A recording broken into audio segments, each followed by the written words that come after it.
la venue du Saint-Esprit a inauguré une dispensation nouvelle sur cette terre. Il nous incombe donc, à nous chrétiens de cette dispensation, de savoir précisément ce que cela a impliqué, ce qui, de façon particulière et spéciale, prévaut dans la dispensation dans laquelle nous vivons.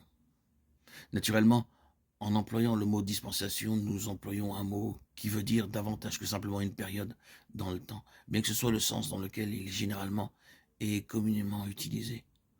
Nous pensons qu'une dispensation est liée à un certain événement et à certaines dates, allant d'un point particulier dans le temps à un autre. Mais si c'est ce que veut dire ce mot, il signifie encore plus que cela. Le mot lui-même veut dire littéralement la marche d'un foyer ou la tâche d'un économe, et de là l'intendance. Ainsi, on en arrive à une autre signification, l'ordre ou la nature des choses qui prévalent dans une certaine période. Ce que nous entendons par le mot économie, c'est-à-dire la façon dont les choses sont faites, ce qui est fait, et quels sont les principes qui gouvernent les choses, qui sont faites en un temps quelconque donné. Je répète donc, il est de la plus haute importance que le chrétien sache ce qui est particulier à cette période dans l'histoire du monde, dans la question de ce qui est fait, de la façon dont c'est fait, et des principes qui gouvernent le quoi et le comment.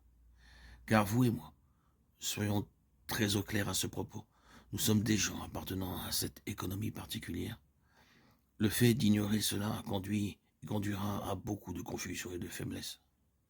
Nous devons savoir quels sont les traits particuliers de cette dispensation ou économie de Dieu, qui a été inaugurée le jour que nous appelons le jour de Pentecôte. Certes, Pentecôte ne signifie que le 50e, c'est la fête des 2 pains agités de côté et d'autre tenue le 50e jour, après la fête des prémices, Lévitique 23, 10, 15, 17. Le jour de la Pentecôte fut l'un des très nombreux 50e jours, mais étant le plus remarquable et le plus merveilleux entre tous. Il est mis en évidence et considéré par nous comme la seule Pentecôte. Cependant, quelque chose se produisit en ce jour, qui changea toute l'économie de Dieu dans le gouvernement de ce monde. À vous et à moi de comprendre, et de comprendre très clairement ce que cela a été. Le Saint-Esprit ne prit pas simplement ce jour-là le gouvernement des choses. Il n'en a pas été ainsi. Le Saint-Esprit a toujours eu la responsabilité de toutes choses. Il gouvernait au moment de la création. L'Esprit de Dieu se mouvait au-dessus des eaux, Genèse 1-2. Tout au long de l'ancienne dispensation, le Saint-Esprit était actif. Il était présent, non seulement en type, en symbole et en figure, mais souvent dans une réelle puissance et une sagesse véritable, dotant les hommes. Il était là, surveillant et dirigeant, tout au long du chemin. Ce que nous devons comprendre n'est pas simplement le fait qu'il prit la direction le jour de la Pentecôte, mais qu'il l'a pris sur une base entièrement nouvelle.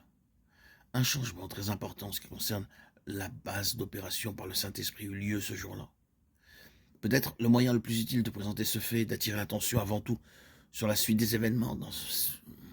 La venue du Saint-Esprit n'est qu'une partie d'un tout, une partie de la rédemption, mais c'est une note très importante.